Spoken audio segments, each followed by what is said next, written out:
Welcome to lecture of automata. इस lecture में हम चॉम्स्की नॉर्मल फॉर्म जिसे हम सीएनएफ कहते हैं इसके बारे में डिस्कशन करेंगे कि सीएनएफ है क्या और हमें इस नॉर्मल फॉर्म की जरूरत क्यों पड़ती है। और हम ये भी देखेंगे कि अगर हमारे पास कोई कॉन्टेक्स्ट फ्री ग्रामर जिसे सीएफजी कहा जाता है हो तो हम उसको किस तरह से सीएनएफ यानी चॉम्स्की नॉर्मल फॉर्म में कन्वर्ट कर सकते हैं। तो सबसे पहले तो बात करते हैं कि हमें इसकी जरूरत क्यों है सीएनएफ की। हमारी जो कॉन्टेक्स्ट फ्री ग्रामर होती है जिसको हम सीएफजी बोलते हैं, हम सीएफजी को ही सीएफजी की जो नॉर्मल फॉर्म होती है उसको नॉर्मल फॉर्म में कन्वर्ट करने का एक मेथड होता है, वो है चॉम्स्की नॉर्मल फॉर्म। यानी ये मेथड हमारी सीएफजी को एक नॉर्मल फॉर्म में कन्वर्ट करने के काम आता है। अब हमें उसको चॉम्स्की नॉर्मल फॉर्म में कन्वर्ट करना क्यों पड़ता है, वो हमें देखिए इसलिए करना पड़ता है कि हमने तो जिस तरह इससे पहले वाला जो लेक्चर था उसमें हमने मैन्युअली देखा था कि किस तरह से पता लगता है कि हमारी ये जो कॉन्टेक्स्ट फ्री ग्रामर हमें दी गई है ये जो स्ट्रिंग जनरेट करेगी उस स्ट्रिंग के अंदर कोई स्पेसिफिक स्ट्रिंग हम चेक करते हैं कि ये वाली स्ट्रिंग आएगी या नहीं आएगी। लेकिन जब हमने यही काम किसी एल्गोरिदम के थ्रू करना हो, यानी हमें इस काम के लिए हम एल्गोरिदम अगर डिजाइन करना चाहें जो कि हमें बताए कि हमारी कॉन्टेक्स्ट फ्री ग्रामर के अंदर जो कोई स्पेसिफिक स्ट्रिंग है वो अपीयर होगी या नहीं अपीयर होगी, तो इस काम के लिए हमें चॉम्स्की नॉर्मल फॉर्म की जरूरत पड़ती है। जिस तरह अगर मैं आपको एग्जांपल दूं तो हमारे एक CYK एल्गोरिदम है। अब ये जो CYK है ना, ये एक पार्सिंग एल्गोरिदम है फॉर कॉन्टेक्स्ट फ्री ग्रामर। अब जो ये पार्सिंग एल्गोरिदम है कॉन्टेक्स्ट फ्री ग्रामर, इसका मतलब है कि ये एल्गोरिदम क्या करेगा, ये हमें बताएगा कि कॉन्टेक्स्ट फ्री ग्रामर के अंदर कौन कौन सी स्ट्रिंग जो है वो आएंगी या कोई स्पेसिफिक स्ट्रिंग उसमें आएगी या नहीं आएगी। तो अब ये जो जिस तरह मैंने आपको एग्जांपल दी ना CYK एल्गोरिदम की, एक पार्सिंग एल्गोरिदम है हमारा कॉन्टेक्स्ट फ्री ग्रामर के लिए, तो ये एल्गोरिदम जो है ये चॉम्स्की नॉर्मल फॉर्म को यूज करता है। तो इस तरह से और भी हमारे पास कुछ पार्सिंग एल्गोरिदम्स हैं कॉन्टेक्स्ट फ्री ग्रामर्स के लिए जो कि चॉम्स्की नॉर्मल फॉर्म को यूज करते हैं। तो इसलिए फिर हमें जरूरत पड़ती है कि हम उसको जो हमारे पास कॉन्टेक्स्ट फ्री ग्रामर है उसको सीएनएफ के अंदर कन्वर्ट करें। अब कॉन्टेक्स्ट फ्री ग्रामर सीएनएफ के अंदर कन्वर्ट कैसे होगी, दो कंडीशन होनी चाहिए। अगर तो वो दो कंडीशन पूरी हो रही होंगी तो हम कहेंगे कि ये जो कॉन्टेक्स्ट फ्री ग्रामर है हमारे पास ये सीएफजी के अंदर कन्वर्ट हो गई। कौन सी दो कंडीशंस हैं? नंबर 1 कंडीशन है non terminal variable represent exactly 2 non terminal variable. अब यहां पे नॉन टर्मिनल वेरिएबल से क्या मुराद, हमें पता है कि नॉन टर्मिनल वेरिएबल जब हमने कॉन्टेक्स्ट फ्री ग्रामर की डेफिनेशन देखी थी तो हमने कहा था नॉन टर्मिनल वेरिएबल को हमेशा कैपिटल लेटर से डिनोट किया जाता है। यानी ये जो पहला पॉइंट है ना, मैं अगर यहां पे लिखूं पहले पॉइंट में कहने का मतलब है अगर हमारे पास फॉर एग्जांपल इस तरह ए, तो वो जो फिर हम ए बिलोंग्स टू ये जो इंप्लीकेशन साइन डालेंगे एरो डालेंगे लिखा हुआ एग्जैक्टली 2 नॉन टर्मिनल वेरिएबल के को रिप्रेजेंट करेगा ये। तो अब एग्जैक्टली 2 से क्या मुराद, यहां पे 2 कैपिटल लेटर्स होने चाहिए। फॉर एग्जांपल मैं कहता हूं यहां पे डबल बी है या मैं कहता हूं ए बी है, जो भी है 2 लेटर्स होने चाहिए एग्जैक्टली। दूसरी कंडीशन क्या है, a non terminal variable exactly 1 terminal variable. Terminal variable क्या होता है, टर्मिनल वेरिएबल होता है जो कि हम स्मॉल लेटर के साथ डिनोट करते हैं। यानी इसका मतलब हम ये कहना चाह रहे हैं, फॉर एग्जांपल मैं कहता हूं एस है मेरे पास, एस इंप्लाइज यहां पे मैं लिख देता हूं ए। अब देखें ये वाली कंडीशन नंबर 2 यहां पे पूरी हो रही है कि नॉन टर्मिनल वेरिएबल एस जो है एक नॉन टर्मिनल वेरिएबल है। कैसे हमें पता लगा, कैपिटल में है और वो इंप्लीकेशन ए लिख दिया। या इसी तरह आप इस तरह कर लें, ए इंप्लीकेशन मैं स्मॉल ए लिख देता हूं। इसको आप इस तरह से भी कर सकते हैं इस वाले पॉइंट 2 को। तो ये दोनों कंडीशन पूरी होनी चाहिए कि जो हमें एरो के लेफ्ट साइड पे तो हमें पता है हमेशा कैपिटल लेटर ही होता है। आसान लफ्जों में आप इसको इस तरह से याद रख लें कि एरो के लेफ्ट साइड पे जो कैपिटल लेटर होता है ना उसके साथ जो एम्प्लॉइज का साइन होगा वहां पे या तो 2 कैपिटल लेटर होने चाहिए या 1 स्मॉल लेटर होना चाहिए। इसके अलावा कुछ भी हुआ तो हम कहेंगे वो नॉर्मल फॉर्म नहीं है, यानी चॉम्स्की नॉर्मल फॉर्म नहीं है। कि अगर आप कहें कि डबल बी के साथ एक स्मॉल ए आ गया या स्मॉल ए के साथ फॉर एग्जांपल 1 आ गया। अब 1 भी हमें पता है कि टर्मिनल वेरिएबल है, तो टर्मिनल वेरिएबल जो है वो तो सिर्फ हमारे पास एक ही होना चाहिए, 1 होना चाहिए। यानी उसकी नंबर ऑफ टर्मिनल वेरिएबल 1 से ज्यादा नहीं होने चाहिए। बेशक स्मॉल बी आ जाए यहां पे स्मॉल सी आ जाए, लेकिन होना एक ही चाहिए। तो अब हम इसको देखते हैं कि ये किस तरह से हम इसके, अगर हमारे पास एक कॉन्टेक्स्ट फ्री ग्रामर है उसकी हम सीएनएफ में कन्वर्ट करना चाह रहे हैं तो हम उसको किस तरह से कर सकते हैं, इसको हम एक एग्जांपल से समझते हैं। यहां पे हमारे पास लिखा हुआ convert the given CFG into CNF. ये एक सीएफजी दी गई हमें, यानी कॉन्टेक्स्ट फ्री ग्रामर है, ये इसके प्रोडक्शन रूल्स हैं। अब इस ग्रामर में क्या बताया गया, एस इंप्लाइज 1 बी और 0 ए।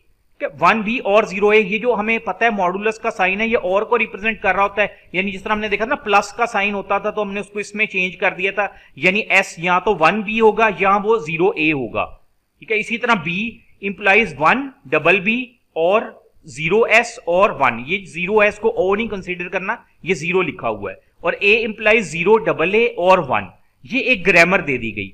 अब इस ग्रामर को हमने चॉम्स्की नॉर्मल फॉर्म यानी CNF के अंदर कन्वर्ट करना है, तो बहुत ही एक आपको आसान और सिंपल सा वे बताऊंगा कि हम ये किस तरह से कर सकते हैं। देखिए सबसे पहले तो आपने ये करना है कि ये s है, s क्या है, s इंप्लाइज 1b और 1a, यानी s की जो वैल्यू है वो 1b भी है और 0a भी है। हम इसको सिंप्लीफाइड फॉर्म में कैसे लिख सकते हैं, मैं इसको इस तरह से कर सकता हूं ना, s इंप्लाइज 1b और 0a। अगर आपको याद होगा जब हमने पढ़ा था कि जिस तरह हमारे पास for example a plus b था, तो हमने कहा था हम इस a प्लस b को रिप्रेजेंट कैसे कर सकते हैं, s इंप्लाइज a और b, ये जो मॉडुलस साइन डाला था a और b इस तरह से लिखते थे, या हमने कहा कि हम इसको ऐसे भी कर सकते हैं, s इंप्लाइज a कर दें कि s की वैल्यू या तो a होगी या s इंप्लाइज b कर दें या तो s की वैल्यू b होगी, इन दोनों में से एक ही होगी ना, क्योंकि प्लस साइन है, मशीन या तो a को रीड करेगी या b को रीड करेगी, तो इसलिए हमने यहां पे लिख दिया s इंप्लाइज 1b और फिर 0a। उसके बाद देखें b इंप्लाइज क्या है, 1bb और 0s और 1, तो हम इसको किस तरह सिंप्लीफाई कर देंगे, देखिए इसको हमने इस तरह से सिंप्लीफाई कर दिया, b इंप्लाइज 1bb, या तो b पे 1bb होगा या 0s होगा, 0s भी लिख दिया, या 1 होगा 1 भी लिख दिया।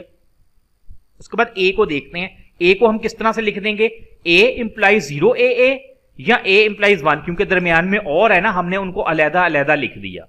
तो पहला स्टेप आपने ये करना है, इस तरह आपने उसको सिंपलीफाई फॉर्म में लिख लेना है, ताकि हमें उसको कह लें कि CNF में कन्वर्ट करने में थोड़ी आसानी होगी इस तरह से। अब हम देख लेते हैं इसमें से कौन सा वो जो हमने 2 रूल डिफाइन किए उस पर पूरा उतर रहा है। रूल ये था कि ये जो एरो के लेफ्ट साइड पे, यानी जो नॉन टर्मिनल वेरिएबल है हमारे पास, जो कैपिटल लेटर में होता है, उसके बाद जो एरो का साइन आएगा यानी इंप्लाइज का साइन आएगा, या तो उसके साथ हमारे पास एक स्मॉल लेटर होना चाहिए या 2 कैपिटल लेटर होने चाहिए, यानी 2 कैपिटल लेटर से मुराद के नॉन टर्मिनल होने चाहिए 2, अगर टर्मिनल होगा तो वो 1 होगा, यानी टर्मिनल होगा तो स्मॉल लेटर 1 होगा। अब देखिए इसमें 1 है, 1 जो है ना, 1 तो हम कहते हैं टर्मिनल वेरिएबल है, और यहां पे साथ b आ रहा है, b नॉन टर्मिनल है, तो हमने कहा था अगर तो टर्मिनल हो सिर्फ 1 हो, अगर नॉन टर्मिनल हो तो 2 होने चाहिए, कंडीशन तो पूरी नहीं हो रही, इसका मतलब ये नॉर्मल फॉर्म में नहीं है। उसके बाद ये वाला देखते हैं s, ये है 0 और a, ये भी नॉर्मल फॉर्म में नहीं है, क्यों नहीं है, क्योंकि ये देखें एक स्मॉल लेटर 0 जो है ना ये टर्मिनल कंसीडर होगा,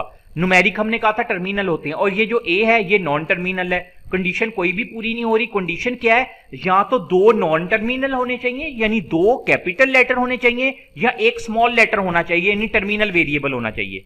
इसी तरह 1bb, यहां भी कंडीशन पूरी नहीं हो रही, 0s इधर भी नहीं हो रही, b इंप्लाइज 1, यहां पे देखें कंडीशन पूरी हो रही है, ये वाला यानी नॉर्मल फॉर्म में है। हमने कहा था ना एक नॉन टर्मिनल वेरिएबल जो है वो टर्मिनल वेरिएबल के इक्वल होना चाहिए, हमारी एक कंडीशन ये भी थी, तो दोनों में से कोई भी कंडीशन पूरी हो रही होगी तो हम कहेंगे ये नॉर्मल फॉर्म में है। तो ये देखें टर्मिनल 1 जो है टर्मिनल वेरिएबल है, ये एक नॉर्मल फॉर्म में है। उसके बाद a जो है वो क्या है 0aa, ये भी हमारे पास नॉर्मल फॉर्म में नहीं है। यहाँ पे जो a है a इंप्लॉइज 1, ये भी नॉर्मल फॉर्म में है, क्योंकि नॉन टर्मिनल वेरिएबल जो है ना वो इंप्लॉइज कर रहा है किसको, एक टर्मिनल वेरिएबल को, ठीक है, एक ही टर्मिनल वेरिएबल है, हो सकता है ये तो 2 नॉर्मल फॉर्म में, बाकी नहीं है। अब इनको नॉर्मल फॉर्म में बनाएंगे कैसे, बहुत ही सिंपल सा तरीका, s इंप्लाइज 1b लिखा हुआ है। अब देखिए एक कैपिटल तो है, हम कह रहे हैं अगर दोनों कैपिटल होना तो वो नॉर्मल फॉर्म होती है। अब हम क्या करेंगे, देखिए मैंने लिख दिया s इंप्लाइज c1b, c1 को मैंने जो है उसके लिए प्रोडक्शन रूल बना दिया कि c1 इंप्लाइज 1,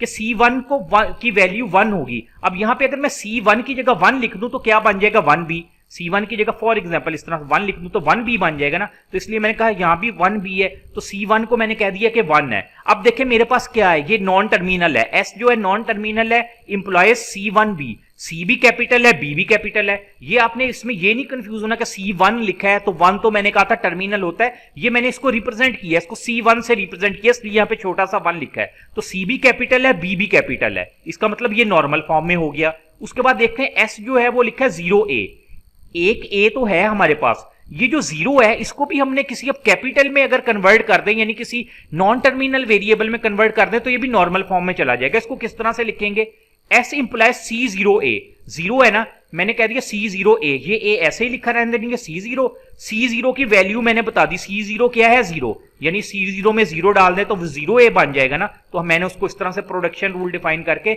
इस फॉर्म के अंदर लिख दिया। तो ये भी अब मेरे पास नॉर्मल फॉर्म के अंदर आ गया है। उसके बाद है B इंप्लाइज 1BB।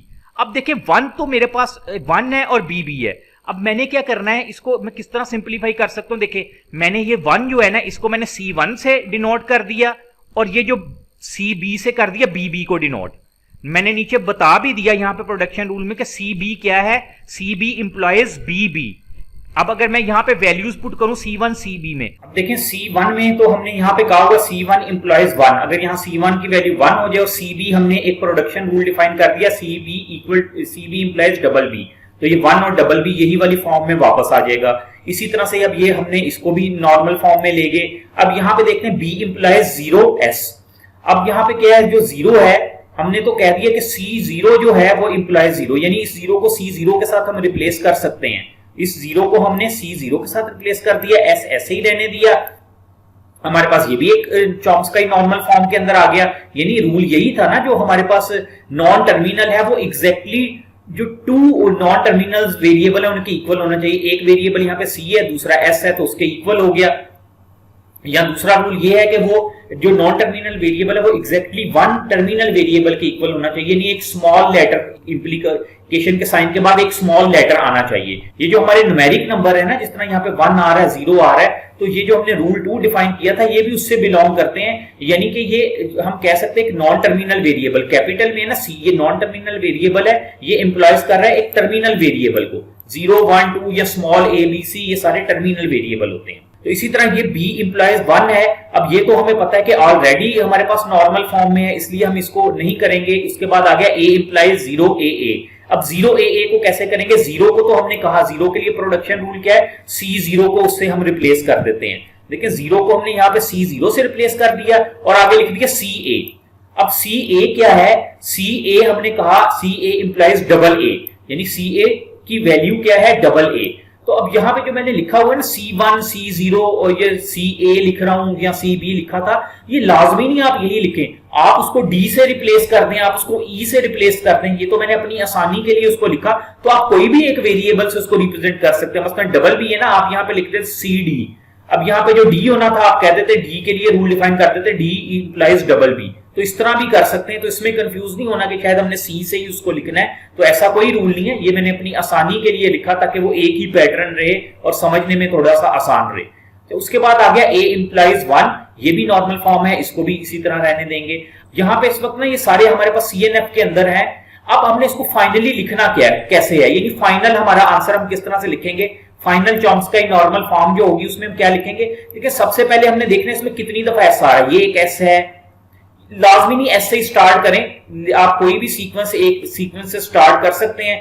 S से करना बेहतर इसलिए क्योंकि आपको पता है, हमने कहा था हमारी जो ग्रामर है वो S से ही स्टार्ट होती है। तो पहले हम S वाला देख लेते हैं, S ये है और एक ये S है, इन दोनों को हमने लिख देना। कैसे लिखेंगे, देखें C1B है, ये S C1B था, C1B लिख दिए, ये इधर इस तरह से, ये C1B लिख दिया, ये था C0A लिख दिया। दरमियान में ये हमने मॉडुलस साइन डाल दिया, जिसको हम और भी पढ़ते हैं कि S की वैल्यू ये भी है और ये भी है, दोनों लिख दी। उसके बाद देखते हैं A की वैल्यू क्या है। जिस तरह मैंने बताया ना, लाजमी नहीं A की वैल्यू लिखनी है, पहले B की लिख लें, लेकिन हम एक सीक्वेंस से लिख देते हैं। A ये है हमारे पास, A की वैल्यू है C0CA। इसके अलावा एक A ये भी तो था, A इंप्लाइज 1, क्योंकि ये ऑलरेडी नॉर्मल फॉर्म में था, तो हम अब क्या करेंगे, इसको भी लिख देंगे। ये देखें C0CA लिखा, उसके साथ और 1 कौन सा, कि ऑलरेडी भी पहले से नॉर्मल फॉर्म में था। उसका B देख लेते हैं कहां पे, एक ये B है, B क्या है C1CB, और एक ये B है C0CS, और इसके अलावा एक ये भी तो B है जो ऑलरेडी नॉर्मल फॉर्म में था। तो हम इसी तरह और का साइन डालेंगे, लिख दिया C1CB लिख दिया, C0S लिख दिया और ये 1 लिख दिया हमने। फिर उसके बाद और हमारे पास क्या है, फिर ये देखें C1 है, C1 की वैल्यू 1 है, और हमारे पास CA है वो डबल A है, हम ये सारे लिख देंगे कि C0 की वैल्यू क्या है 0, ये देखें यहाँ पे लिखा है C0 0, फिर C1 है, C1 इंप्लाइज 1, C1 इंप्लाइज 1 लिख दिया। उसके बाद CA है, CA implies double A, CA implies double A लिख दिया। उसके बाद CB इंप्लाइज डबल B है, CB इंप्लाइज डबल B लिख दिया। तो अब ये जो हमारे पास है ना, ये पूरी एक CNF फॉर्म आ गई हमारे पास। हम कह सकते हैं कि ये जो हमें CFG दिया गया था, यानी कॉन्टेक्स्ट फ्री ग्रामर, इस ग्रामर की जो CNF है वो ये हमने फाइनल CNF बना ली।